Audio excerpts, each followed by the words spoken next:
Good morning and welcome to All Souls Unitarian Universalist Church this Sunday morning for our online service. Despite the fact that we are physically distant, we are joined together in our hearts. Our guest speaker today is Mark Sebastian Jordan, who is here with us today and socially distanced. My name is Reed Richmond and I will be your leader. We do have a few announcements. Please remember that the church is still taking pledges. If you have not made your pledge or just forgot, you can still send those in. We are taking pledges at any time. Remember that though we are far apart, if you have pastoral care needs, you can contact Reverend Will Humphrey at 740-263-1171 or email to will.allsouls@gmail.com. Having a birthday this week is Chloe Starmer on Thursday. Recent birthdays include Joyce Fenton, Bambi Gordon, Shelley Mock, and Olivia Humphrey. Let us prepare for this day, open our hearts and minds as we begin with a prelude.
As we light our chalice, I invite you to light a candle in your place of worship as we open the service with these words. Come. Come into the circle of love and justice.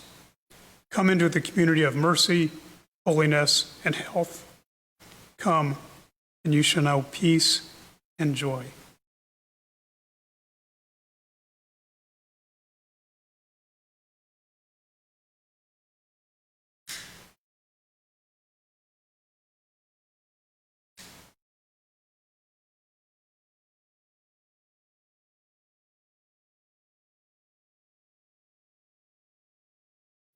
We'll now take a moment for you to share joys or concerns.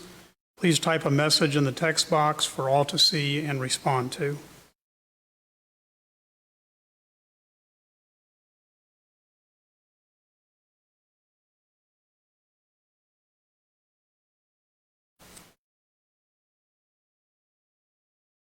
Please continue to type in any joys or concerns as our pastoral prayer comes from Reverend Will Humphrey.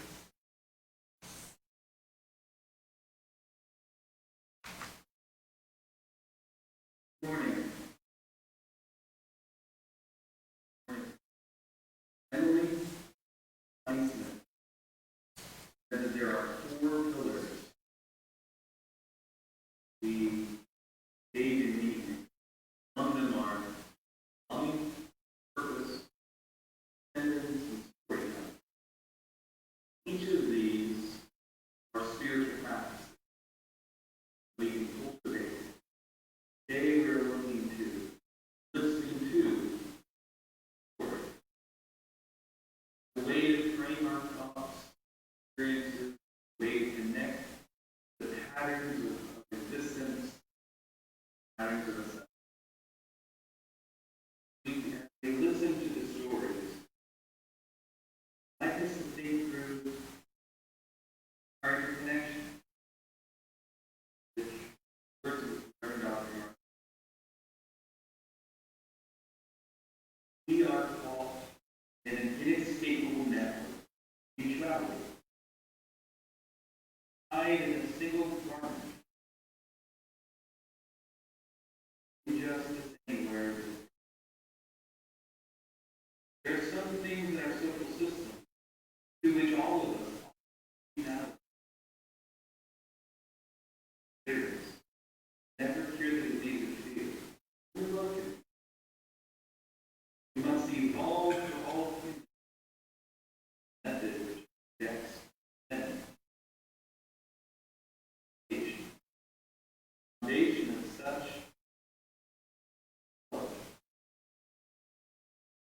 Before it's too late, we must narrow the gaping chasm of proclamation of holy deeds.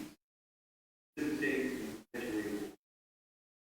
One day we must come to see the peace, not merely a distant goal, but a means by which we arrive at. We shall hew out mountains of despair, turn of hope. It is in that process of hewing away mountains we cultivate this spiritual practice. We do this also through our story. So we pray with you. Spirit of light and spirit of peace. Our story being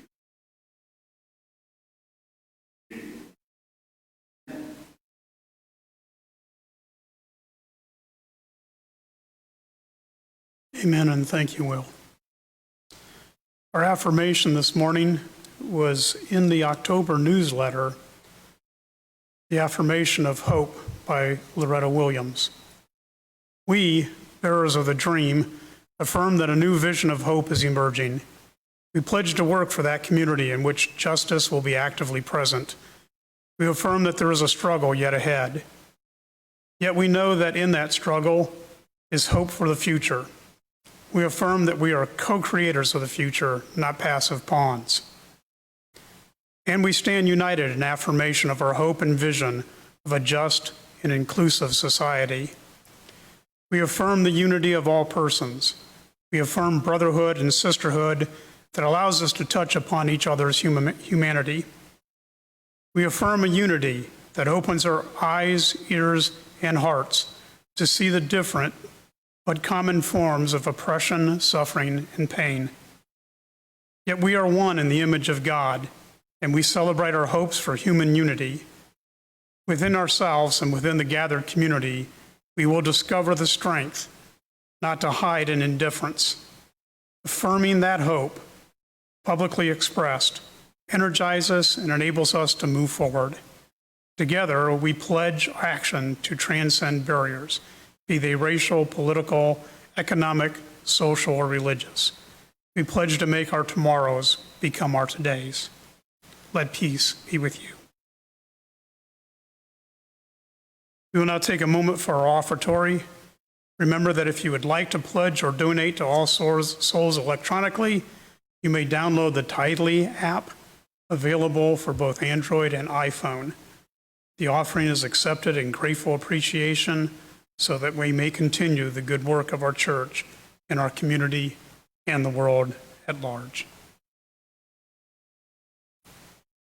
Our offertory hymn is, "'Tis a Gift to be Simple."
Let's take a moment for meditation with these words by Paul Robeson.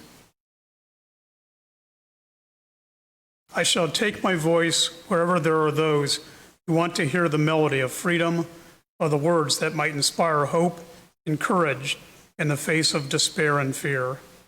My words are peaceful, for it is only by peace that peace can be attained. The song of freedom must prevail."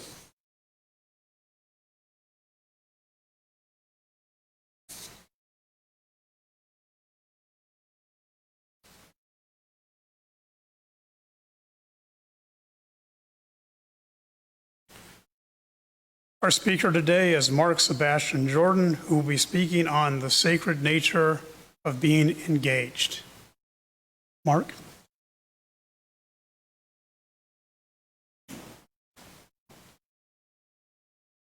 Thank you, Reed. Thank you, Pastor Humphreys, and everyone. This is my favorite place to speak. I've spoken many times here at the UU Church, and always am glad to return here, never more so than today. For someone who does a lot of public speaking, of course, the COVID pandemic has wiped out that aspect of my existence. And this is the first talk that I have given in many months, and I'm very grateful for the opportunity to share some thoughts with you in a talk today that is the story of story. Now, it's going to seem like a very disjointed talk at first, but bear with me. I'll pull it all together by the end. This is a talk in 12 parts, but it'll go by quickly. Part 1 consists of only one word. I'm going to give you that word now, but not talk about it until later.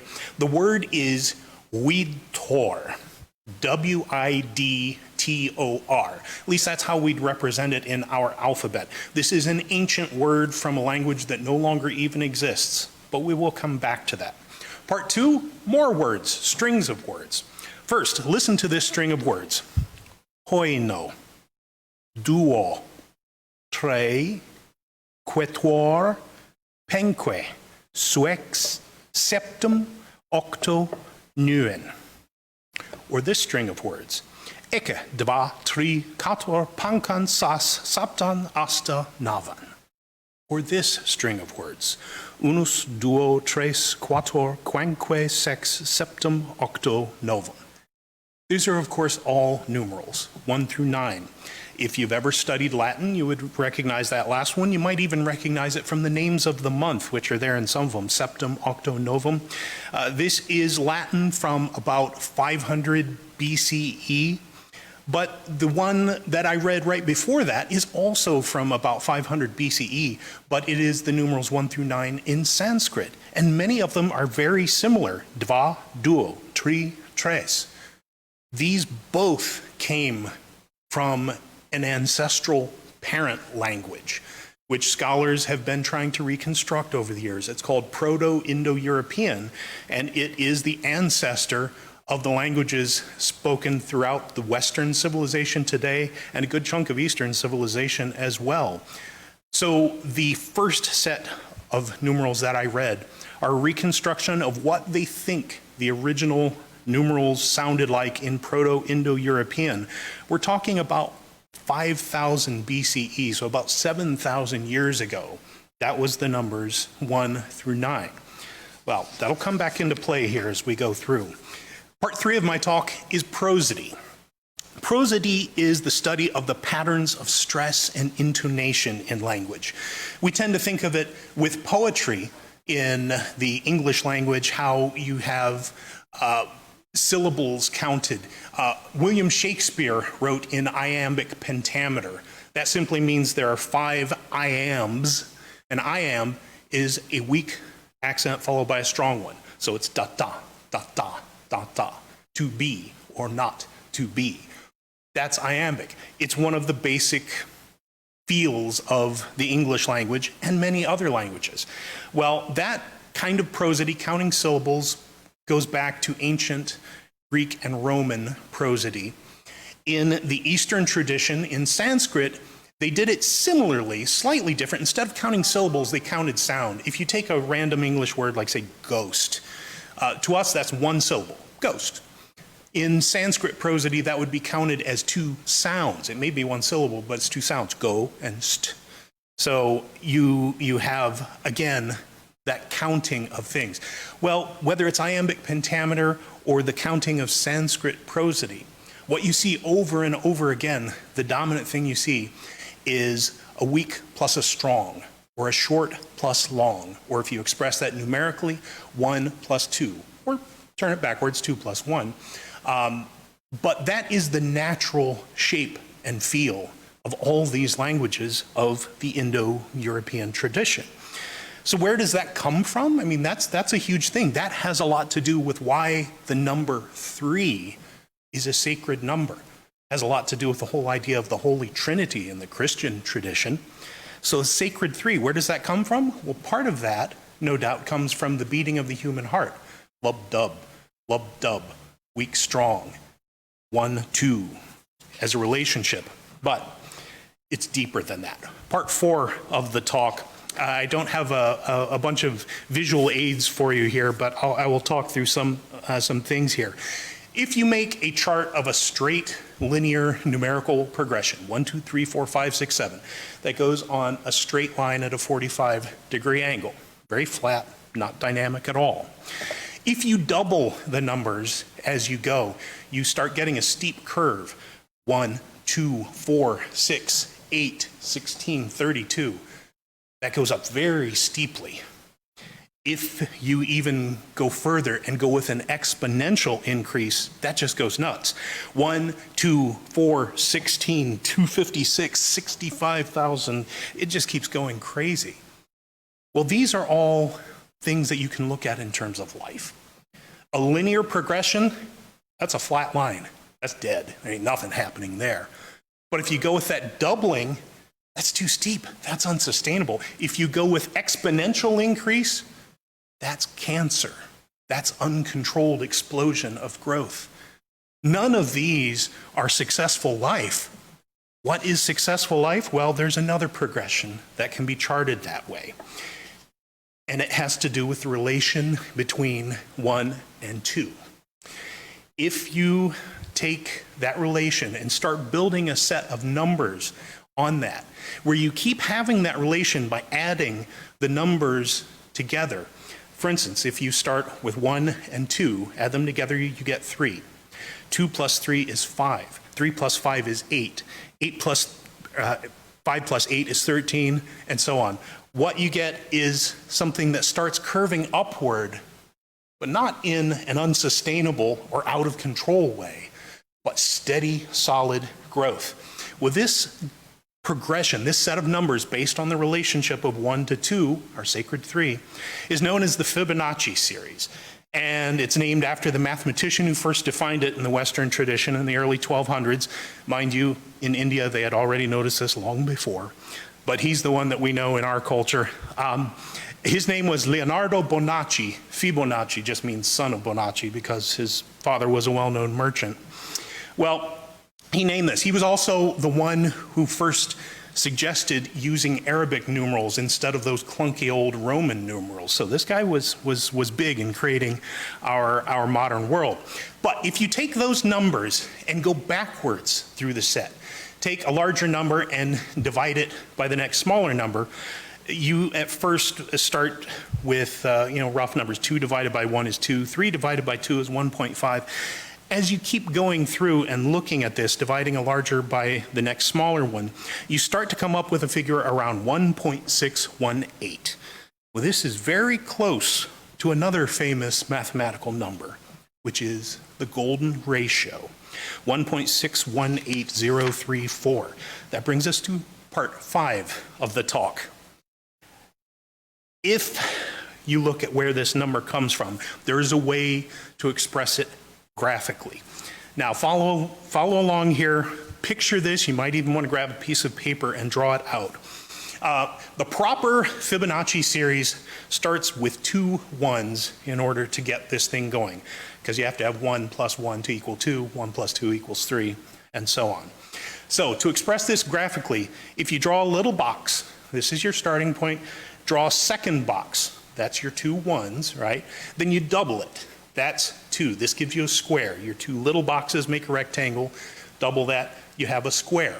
Well, if you put a dot in that second box, on the bottom line of that second little box, because that's where the progression starts, right, with the second one, and then draw an arc from the opposite corner of your bigger box, from one near the dot to the opposite upper corner, then continue that arc outward as it would naturally curve. Then you continue your bottom line from your square. If you measure that distance and divide it by your original big square, that gives you 1.618.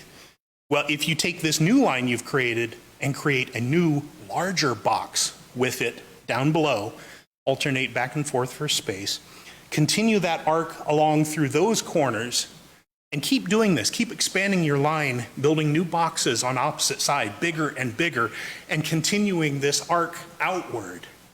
You build a spiral. It's one of the most fundamental shapes in nature, and it's based on this figure, the golden ratio, the relationship of 1 to 2. You see it in the chambered nautilus shell in the ocean. You see it in the head of a sunflower, the way the seeds are arranged. You see it in the very shape of the galaxy that we are in. It is based on nature. It is life. It is fundamental. So, part 6, a brief detour into triangles. Now, you have to be wondering by this point, what does any of this have to do with story? Well, here's where we start heading toward it. The ancient Greeks loved to organize things. One of the things they tried to organize was drama and poetry, which were the same thing in those days. In particular, you'd have performances of plays that were all written out as poetry. Well, as it became an evening length type performance, one of the considerations was, how do we organize this to present it to people? And that's when they invented the idea of the dramatic triangle. Now, if you've ever taken a theater class, you've probably seen this. The action of the play starts down here in the bottom corner, and there is rising action building up to the climax of the play, and then falling action as everything gets resolved until everything is settled at the end. Pure classical idea. But performers and audiences both found that they did not like having the climax of the play right in the middle of the thing. But if you pushed the climax too far into the play, like around the 2/3 point, well, that left people too riled up at the end. It didn't settle them down. If you're trying to entertain and edify them, you want to restore peace to their minds and souls, for most pieces, before you send them away. So in practical performance, they found that what felt right to the performers and to the audiences was having the climax a little past halfway through, but not quite 2/3 of the way through. Maybe about 62% of the way through, as in our number 1.618. Exactly. This is something profound and deep. So, a discursion into the modes of writing. According to classical Greek theory, also, there were 4 rhetorical modes in writing: expository, persuasive, descriptive, and narrative. Expository is informing someone. You could think of that today as being technical writing. It presents facts. It doesn't beg for any special consideration, but it's pretty dry and formal and can suck the life right out of the room. Persuasive is where you're arguing a point. You're trying to convince someone of something. Traditionally, the idea was supposed to be that newspapers would be expository and only opinion pieces would be persuasive.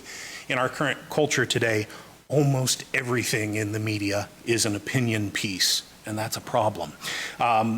Persuasive writing or presentation is emotional. It's the triumph of style over substance. It can be hectoring, it can be offensive. Descriptive writing, this was originally thought to be, like poetry, painting a picture.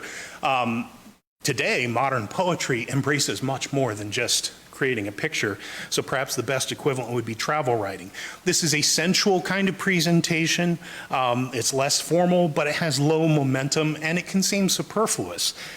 The big one to me of these four, although granted, what I'm doing today is essentially a persuasive talk, trying to convince you of something, but you'll see by the time I have all the pieces in place, there is a story here, because to me, the one that matters most is narrative, story.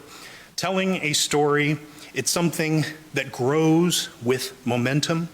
It shows instead of telling, and it is important and fundamental to human life. Why is it so important? Because it embraces point of view, and that's part 8 of my talk. Story is all about narrative. Narrative comes from the Latin verb narrare, which means to recount, and that ultimately goes back to a Proto-Indo-European root word related to knowledge. Well, points of view are, you talk about things like first-person singular. A character in a novel tells his story. You can less commonly have something like second-person singular. If any of you have ever read the novel Bright Lights, Big City by Jane McInerney, that is written entirely in second-person narrative. As you're reading it on the page, it says, you walk into the room, you turn to the right, you see blah, blah, blah. It gets really irritating after a while. There are other kinds of narration. It can be an omniscient narrator. It can be multiple narrators. But what matters is that it is someone with a point of view who sees something and then says what they know about it. When you think of the social context throughout history, that also gives you point of view. So some of these modes are part 9 of my talk. Just consider these social points of view. Ancient history, the gods made me do it. Ancient Greece, fate made me do it. The Middle Ages, the devil made me do it. The Renaissance, is there a reason I should do it? Enlightenment, I can do it if I want to. Industrial Revolution, do it in triplicate. The nuclear age, we're done for. For the information age, it's just a Nike commercial, just do it. Now, those are humorous examples, but nonetheless, it gives you the idea of point of view, context, which is critical, and all other forms of writing or communication lack, because this one is all about relationships. Which brings us to part 10 of the talk and takes us back to the word we started with, huidtor. What is huidtor? Well, that's our attempt at reconstructing what the ancient Proto-Indo-European word was around 10,000 BCE. So we're talking about 12,000 years ago. We think that was the word for one who sees. Huidtor, one who sees. Now, that language started undergoing a shift where some of the letters changed somewhere around 5,000 years after that. So about 5,000 BCE, huidtor changed to huistor. Still meant one who sees. But as that was taken into ancient Greek, huistor again shifted and became histor. While it could mean one who sees, it also meant, more encompassingly, one who knows. And when a histor recounted what he knows, that was known as a historia. That was taken into such languages as Frankish, as histoire, meaning a tale, a recounting. That became histoire in Middle French, then histoire in Anglo-French after the Norman invasion into England. That became the word estory in Middle English, and finally story, the word that we know today, word with deep, deep roots. So part 11 of my talk is dynamism. Why does this matter? Because seeing what a weedtor does creates that point of view, which is essential to understanding a situation enough to tell a story. And the mathematical expression of a point of view is in that relationship of 1 to 2. You know what mathematical expression does not create a point of view? 1 to 1. 1 to 1 is either or. There's no room for discussion. There's no room for growth. The universe, as we've seen, does not grow by a 1-to-1 relationship. It grows by a 1-to-2 relationship, because that is dynamic yet sustainable. Any economic system that claims to offer infinite exponential return on investment is a lie. Any system of politics where there is only yes or no, us or them, is not true to the nature of our very universe. Yet in a way, we've always known this. The sacred three. Or what is the music of love? The waltz in 3/4 time. What is the music of war? Marches in 2/4 time. Triple time creates a sense of breathing and heart beating. We did not plan this. The musical selections we've been hearing along with the service today are mostly involving either 3/4 time or triplets in some sense. It's there. It's part of our lives. It's how it works. Part 12, the end of my talk, seeing a sacred world. It's all too easy for us with our fancy technology to dismiss the ancient world. But we dismiss their insight at our own peril. This emphasis on the sacred three came from a deep study and contemplation of the natural world from which we arose. Consider this. Our current technology is binary.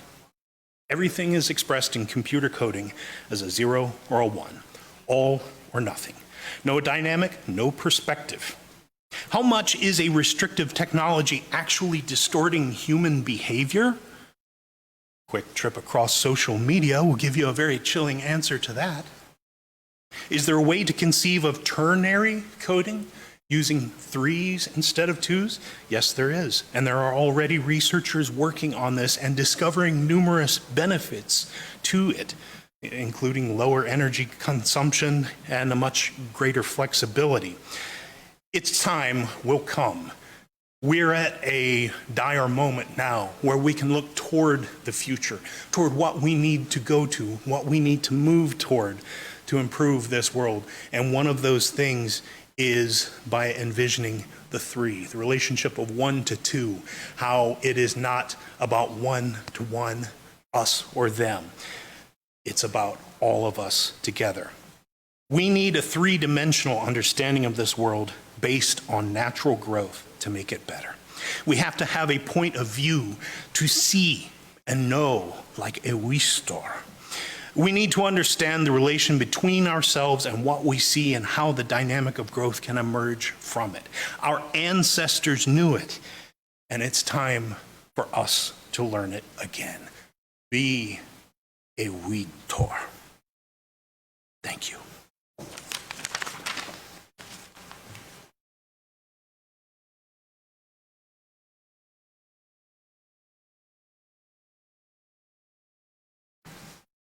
Thank you so much, Mark. That was fantastic. If you listen really, really carefully, that sound you hear in the background is all the people that are on the Zoom meeting.